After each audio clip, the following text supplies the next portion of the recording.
Bonjour à vous. Le terme dialectique possède en philosophie différentes significations, qui varient selon les auteurs qui l'utilisent. Cette vidéo est consacrée uniquement à la dialectique classique, c'est-à-dire celle qui apparaît vers le 5e siècle avant Jésus-Christ et qui va marquer toute l'histoire de la philosophie jusqu'au début du 19e. À l'origine du terme dialectique, on trouve le substantif grec logos, dont les deux significations principales sont d'une part la parole ou le discours, et d'autre part la raison ou le discernement. Ces deux significations se retrouveront dans le sens que prendra le terme dialectique. Quant au préfixe dia, il exprime ici une idée de réciprocité ou d'échange. La dialectique consistera donc littéralement à échanger des paroles en accord avec la raison, à converser, à discuter, à dialoguer. Étymologiquement parlant, la dialectique, c'est donc l'art de la discussion. Une discussion qui, comme on va le voir, a pour objectif de comprendre et de convaincre, une discussion qui fera la part belle à l'art de la démonstration et à celui de la réfutation.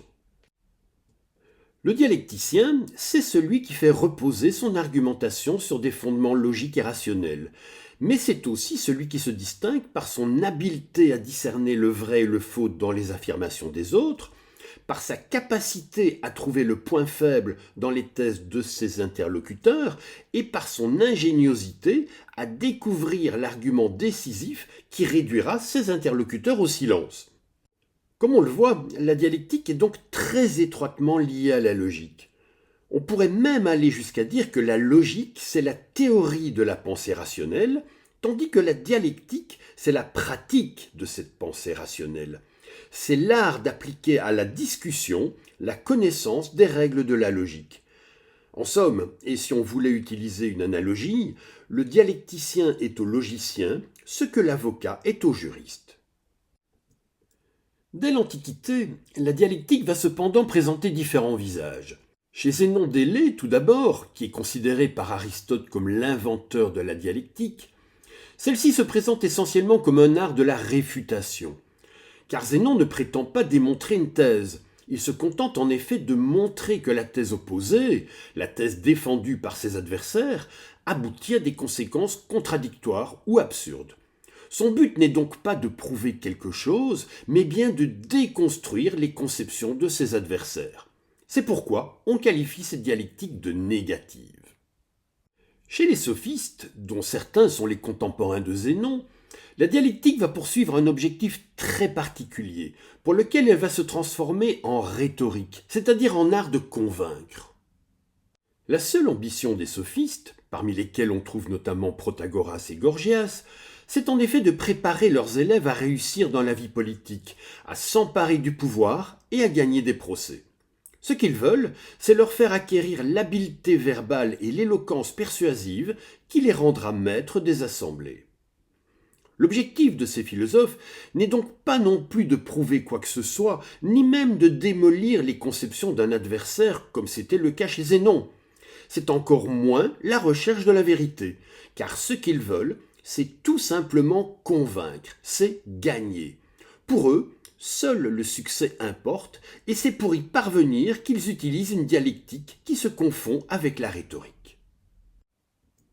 Si Zénon est donc sans doute le premier à pratiquer l'art dialectique, et si les sophistes l'ont mis au service des intérêts de celui qui l'emploie, c'est pourtant Socrate qui va lui donner ses lettres de noblesse.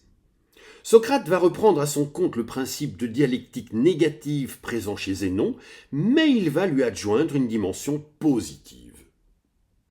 Lorsqu'il débat avec un interlocuteur, Socrate cherche en effet dans un premier temps à amener son adversaire à des concessions qui contredisent son affirmation première. Il cherche à ce que la personne qui est devant lui reconnaisse être dans l'ignorance. Il s'agit donc d'éliminer les erreurs, et c'est pourquoi on peut effectivement parler à ce moment-là de dialectique négative. Mais les choses ne s'arrêtent pas là, car pour Socrate, il ne s'agit pas de laisser un interlocuteur de bonne volonté désemparé par sa propre ignorance. Le but de Socrate, c'est de parvenir à la vérité, ou plus précisément, son but c'est de permettre à son interlocuteur de trouver lui-même cette vérité. Son objectif, c'est de faire en sorte qu'au terme de la discussion, l'interlocuteur découvre lui-même la vérité. Et c'est pourquoi on peut parler alors de dialectique positive, car on ne se contente pas de démolir les conceptions fausses de l'adversaire, mais on l'aide à reconstruire sa pensée et à atteindre le vrai. Chez Socrate, et ce sera aussi le cas chez Platon, la dialectique a donc pour objectif ultime la vérité, la connaissance du réel. C'est cette conception classique de la dialectique, une dialectique qui s'appuie donc sur la logique pour rechercher la vérité, qui va marquer durablement l'histoire de la philosophie jusqu'au début du XIXe siècle, lorsque Hegel inaugurera une dialectique nouvelle. Je vous remercie d'avoir regardé et écouté cette courte vidéo et je vous invite à rester toujours curieux et ouvert.